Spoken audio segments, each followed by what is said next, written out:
Thatcher. Jeff Herndon has the night off. We begin with a KSN exclusive in the case of a child's remains found buried in a Rose Hill backyard.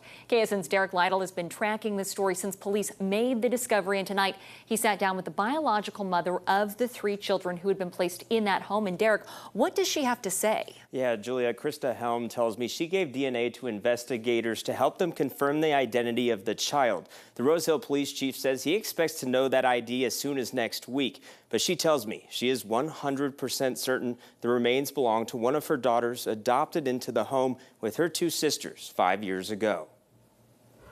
Krista Helm relinquished custody of 3 of her daughters in late 2018. All 3 adopted into Rose Hill family's home shortly after. She says when she saw the discovery of the child's remains last week, her heart dropped. It is disgusting. It hurts. How did my daughter end up in there, and what happened to her to be able to be so heinously buried? She says a Rose Hill detective told her that 2 of her kids were accounted for and 1 was missing.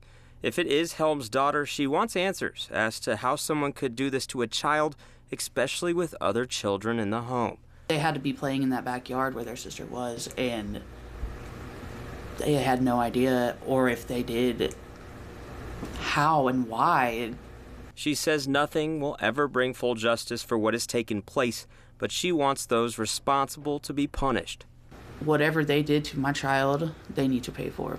How does nobody know this child's missing? Why was DCF not checking up on her? Rose Hill Police Chief Taylor Parlier says finding that justice has become his mission. The only thing keeping me from falling down into sadness is the anger that I have towards whomever did this to that individual.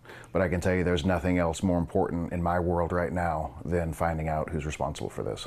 Helm says she wants to get custody back of her 2 daughters, now in state protective care. She says she's learned from her past mistakes that led to her losing custody, and she's ready to be reunited. I can't imagine seeing their faces under this tragedy is the worst way possible, but God creates miracles and brings families back together in ways that you don't expect.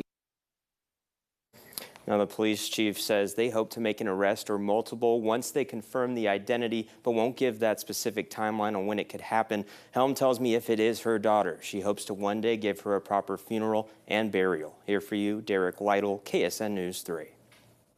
Derek, thank you. KSN is here for you, looking for answers into this investigation. You can count on us to bring you the latest development.